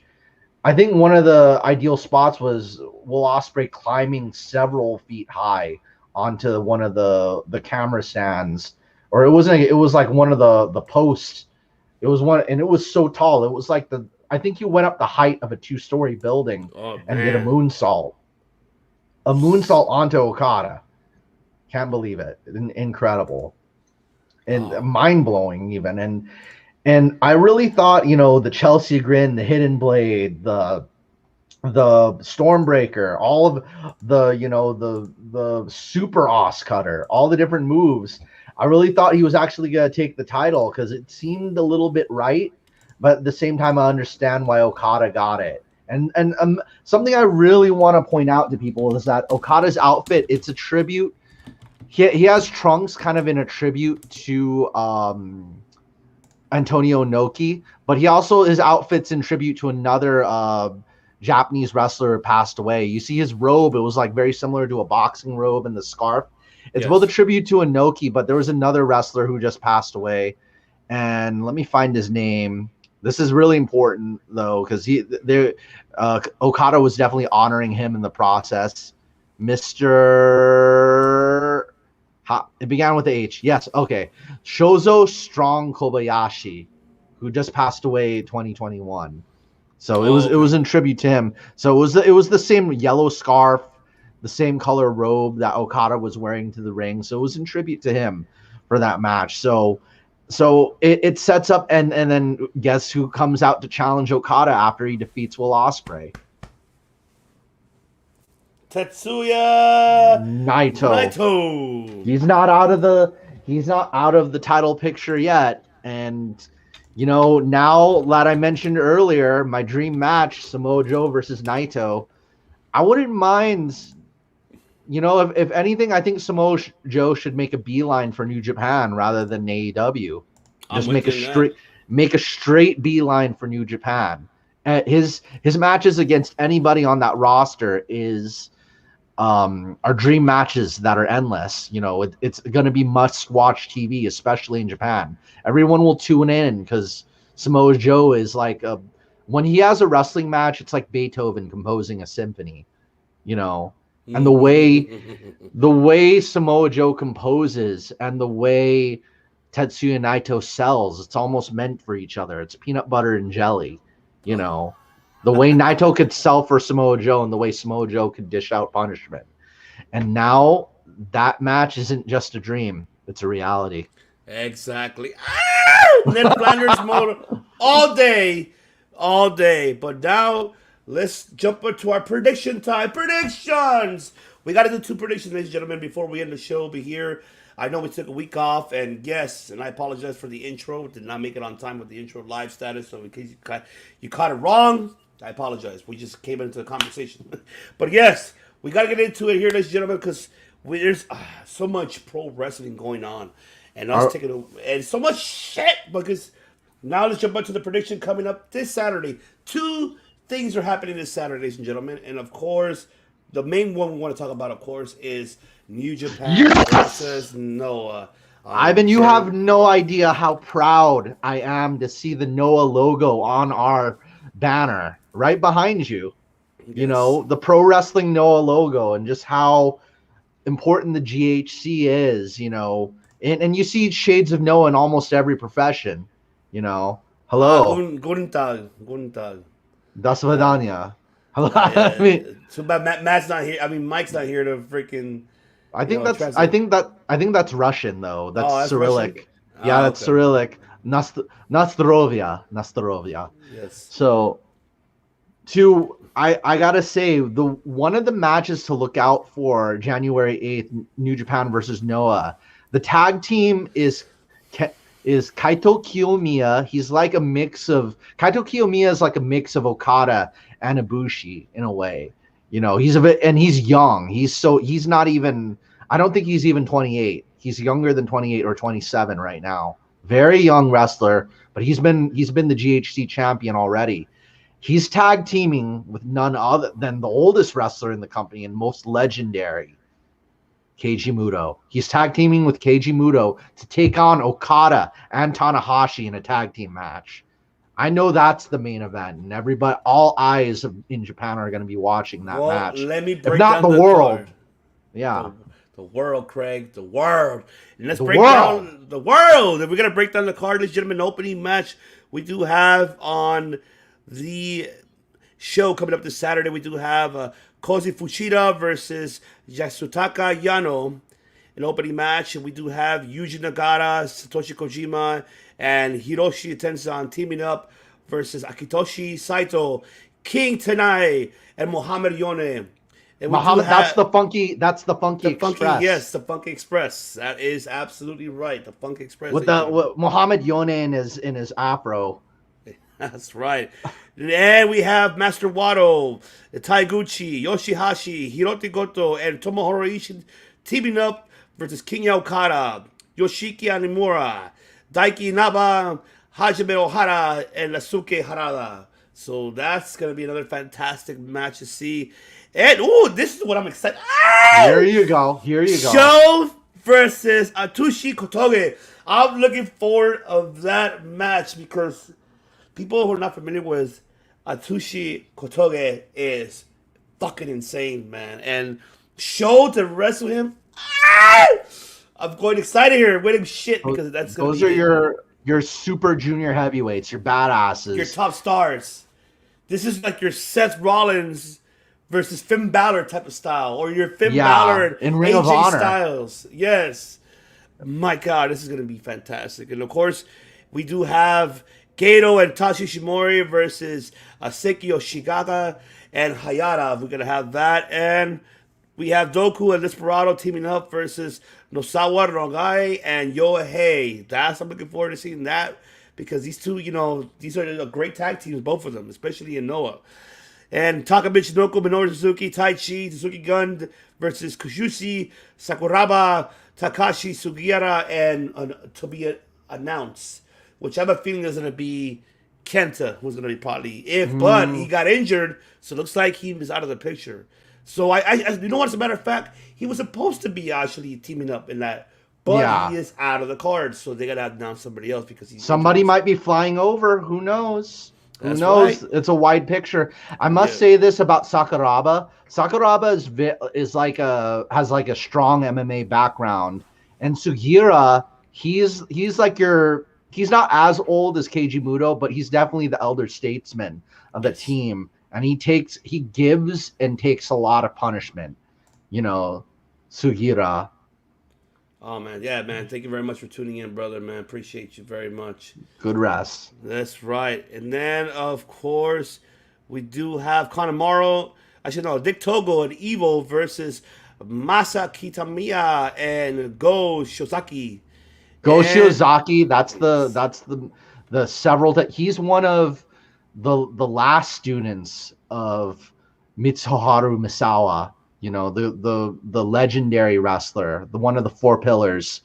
You know, For Noah. and from the one of the four pillars of All Japan and the founder of Noah, Mitsuharu Misawa. Go Shiozaki, you know, he several times would say, "I am Noah. I am the face of Noah." You know, he's like the Okada of pro wrestling Noah. He even has a similar finisher. It's a lariat. That's an axe bomber lariat. Go Shiozaki. You know. And of course, then we have Kanemaru and Sex Aubrey Jr. teaming up versus Yoshinari Ogawa and Naomichi Marufuji. Naomichi Marufuji. Yes.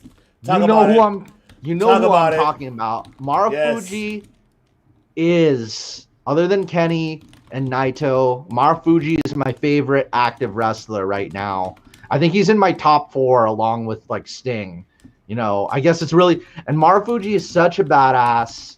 He has so many insane kicks. Everybody should watch a Marufuji match, and it's only a matter of time before you see Marufuji against any of the other guys on the roster. All of his matches are cool. Finn Balor pays tribute to Marufuji on his matches daily. He even uses some of Marufuji's moves in his matches. I mean, watch Moose versus Marufuji. Watch Bryan Danielson versus Marufuji. List goes on. And now you get to see him here at Wrestle Kingdom. But versus Sex Aubrey Jr. Against Zack Sabre Jr. And let me keep in mind, Ned Flanders mode all fucking night today, man. So how is the king of high spots and kicks? He's definitely a grappler, but let's see how well he can handle somebody grappling to the level of Zack Sabre. You know, he's like Marufuji's faced Kota Ibushi before, but has he ever faced Zack Sabre? And this is the first time. Never. So we get to see Marufuji versus Zack Sabre in that ring, and everybody's anticipating that. It's gonna be. I cannot wait. It's gonna be hell of a match. Dream matches from top to bottom. Man, I cannot wait. Then we have the 8th match. Of course, we have Los Ingobernables, as we have Bushi, Hiromu Sanada, Naito, and Shingo versus Aleja, Tadasuke, Manabu Soya, Keno, and Katsuyo Nakajima. Nakajima is the current GHC champion, and he's just known for kicking the shit out of people. And he has a background in MMA. He is a mean customer. Well, he was the one that spoke, and who did he post? Who? Shingo, right? Way back in the day, a long time ago. So is that why he called him out in the ring? Mm-hmm. They have a history. That's right. Come on, Nakajima. Shingo, just like the old days, Shingo. You know me. You remember me. Yes, he called him I'm not afraid of you. I know you were the champion. I see you're not the champion anymore. Let's see if you can take this from me. Man. Keno's known for being like just so cool. He wears a red robe. He's the reason why his faction wears all red. And he's known for kicks, high flying, just cool moves. Keno's probably like one of the coolest looking guys in Noah. One of the things Keno did is he lit his boot on fire and kicked Keiji Muto with it. Oh yes. You did. You told me about that. Jesus Christ. He lit his boot on fire and kicked the great Muto with it in his match. So who knows what you'll see. He's somebody you want to see everywhere. I've never seen the combination of hardcore and martial arts like that. You know, it's one thing to do hardcore wrestling. It's another thing to mix martial arts with it. Imagine a spinning back kick with your foot on fire. I know. And of course, we have the one that Matt just mentioned earlier, the main event. This is Tanahashi Okada versus Kiyomiya Kaito and Keiji Muto. We finally get to see Tanahashi and Keiji Muto. You saw Tanahashi and Keiji Muto back in the earlier 2000s. I think in like 06. A younger Tanahashi and much, in the great Muta at the time. This is the first time we're gonna see. This is the first as time. Keiji Muto though. I don't think we can see him as Keiji Muto. This is the first time you're going to see Keiji Muto versus Okada ever. Yes. That Okada has never faced Keiji Muto ever, and he's left such a history behind, you know. So Keiji Muto knows, just like Ric Flair. Keiji Muto's faced Ric Flair and Hulk Hogan. You think he knows every trick in the book, you know? To keep in mind, he faced Ric Flair and Hulk Hogan and Sting, and countless legends, and just to see him here in this match against those two, ooh. And Kaito Kiyomiya, just imagine the rub he's going to get from this, other than the fact that he is a top guy in Noah. I wouldn't mind seeing him steal some New Japan gold. Man, Kaito Kiyomiya. and just seeing this and something tells me we're gonna see another altogether once this event's over. Now that you mentioned, adding Glee to it, and hopefully we see and All Japan getting involved, DDT getting involved, and Dragon Gate. and Dragon Gate. We need to see that happening, and I hope it does. DDT is already like mixed in with Noah in a way, because a lot of Konosuke Takeshita, who is very well acquainted with our good friend Danny Limelight. You saw Konosuke Takeshita and Danny Limelight one-on-one on AEW Dark, and you could still see Konosuke Takeshita work his magic against the New Japan roster. He's the guy that Kenny Omega really, not only owes so much to, but also Kenny Omega really takes his hat off to, him and Kota Ibushi as well. Konosuke Takeshita, he's a multi-time DDT world champion right there. And we could see him within the coming weeks. Oh man, I cannot wait, man. This overall is going to be a fantastic event. You guys do not want to miss it. It's Saturday. Want to give the time, which is difficult because obviously they're 8 hours ahead of us, I believe so. Yeah. So I mean, this is going to be probably like at 2 a.m, midnight, our time, Pacific Standard Time, 3 a.m. Eastern Time, 2 a.m. Central Time. Excuse me. We'll be able to watch it on our regular time because you heard the news, Ivan. No. Coming back to Axis right following Impact, New Japan World will be back on Axis TV. Right after Impact Wrestling. Right after Impact. That back is to back. Right. Back to back. Can you believe that? Ladies and gentlemen, I cannot believe it myself. I cannot wait. Now, speaking of Impact, now let's get into the last topic of the evening, ladies and gentlemen. We are running almost 2 hours, in fact, because we've been a week off and there's so much pro wrestling happening in the world. So we're trying to get up to date and up to par with everybody, and we appreciate all of our platform listeners, audio platform listeners, and our subscribers for tuning in. But we're going to end it here this evening with Impact Wrestling Hard to Kill predictions, because this is going to be another one happening Saturday, of course, on All Access. And just make sure you purchase this incredible event coming up, because we do have 8 matches, which one of them is going to be, which I'll break it down the card. We have Trey Miguel defending the X Division title versus Steve Macklin. We have Mickie James defending the Knockouts Women's Championship versus Deonna Purrazzo in the rematch. We have Chelsea Green, Jordan Grace, Lady Frost, Alicia Edwards, Rosemary, and Tasha Steele for the inaugural Knockouts Ultimate X match. We're going to see women doing the Ultimate X match for the first time. So the winner will be the number one contender for the Knockouts Championship. We do have Josh Alexander versus Jonah, formerly known as Bronson Reed, which this feud has been elevating ever since Jonah made his debut on Impact, so I'm looking forward to seeing that. We have Eddie Edwards, Rich Swann, Willie Mack, Heath and Rhino versus the Good Brothers, and Violent by Design, which is Eric Young, Diener, and Joe Dorian, in a 10-man hardcore war match. And, of course, we do have the Knockouts Tag Team Championship on the line. The Inspiration, Casey Lee, Justin McKay, versus The Influence, Madison Raid and Tenille Dashwood. And we have Jonathan Gresham versus Chris Sabin for the Ring of Honor World Championship. Oh my God. That's right. Being defended in Impact Ring. And the main event, ladies and gentlemen, for the evening, we have Moose defending his Impact World Championship versus Matt Cardona and W. Morrissey in a triple threat match. This is happening all to you on Saturday as well, ladies and gentlemen. Matt Callis, what are you looking forward for this epic card coming this Saturday? And man, wrestling's fucking great right now, man. It is great, and especially those who are fans of women's wrestling should not miss this because of the women's Ultimate X match. It's the first time we've seen a women's those 3 ropes, those 4 ropes that form that X. That is Impact's gold. That is Impact's greatest treasures, the Ultimate X match and the entire X division as a whole. Now, the women entering that picture, you know, maybe they should make a women's X division. Hello, Kenneth. Yes, oh my God, indeed. Oh my God. You know, Nastrovia, you know. It's gonna be interesting to see. And Moose versus Matt Cardona. And Morrissey.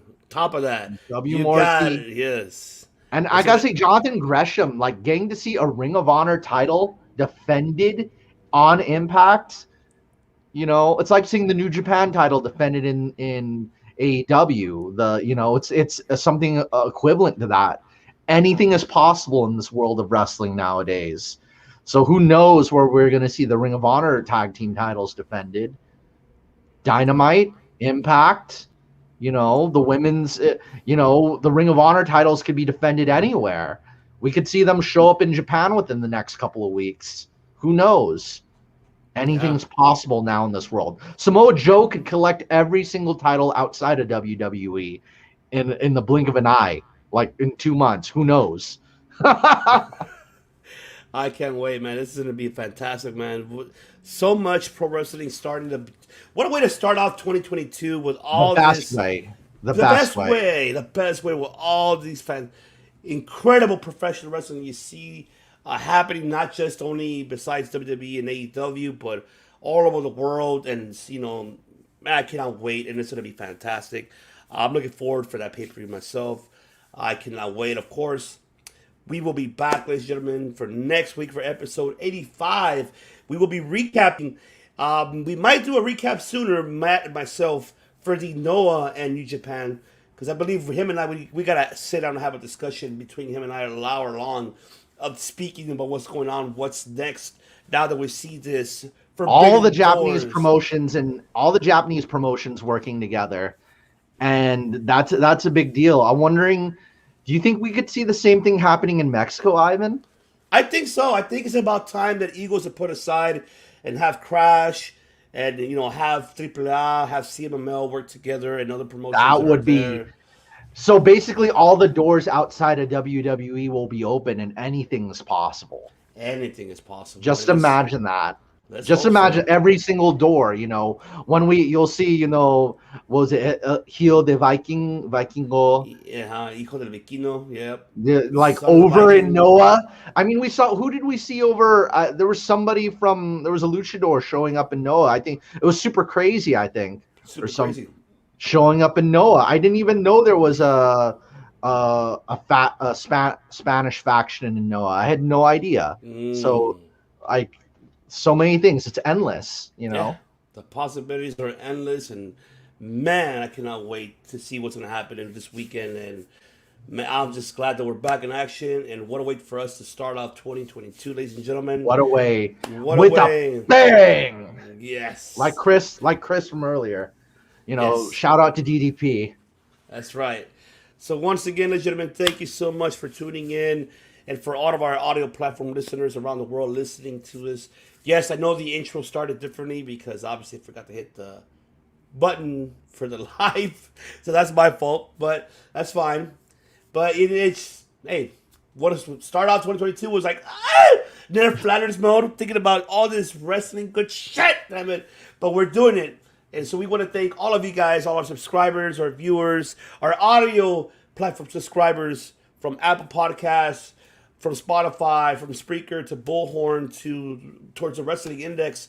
Shout out to Tim for the Wrestling Index for adding us to his audio platform and his platform himself.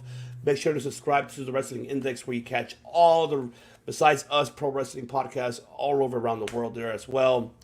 And shout out to the League of Extraordinary Podcasts as well, who's joined in and tuned in and saw us here live. We'll be doing more live reaction, ladies and gentlemen, because I think we're going to go ahead and move forward with our live episodes, moving along from now on. And it's going to be now a weekly basis. And like I said, do not forget next week to tune in. We'll be back next week for our top 5 next Sunday, not this Sunday, but next week. Like I said, Matt and myself will be back, having a recap of what happened this Saturday with Noah and New Japan, because we have a lot to discuss. Oh, we gotta break down. We'll probably do it separate away from 85, because that's something that Matt and myself are passionate about, and man, that's why he is Mr. 69 for a reason, because he has his 69 answers. And I'll say. Are we ready for the phrase? And that's right, ladies and gentlemen. Now, before we end it here on the C-O to the D, and on behalf of the League of Extraordinary Podcast, and of course, on behalf of Money Mike Lopez and the director, one and only Chris Kennedy, because they're not here today, so he left earlier, Mr. 69 is going to give you the reason why, especially his 69th reason why you should be subscribing below. Hit that notification button, hit that like button, hit the subscribe to get all our weekly content and blogs and interviews and much, much more here on the COD, because we don't make podcasts, we make history.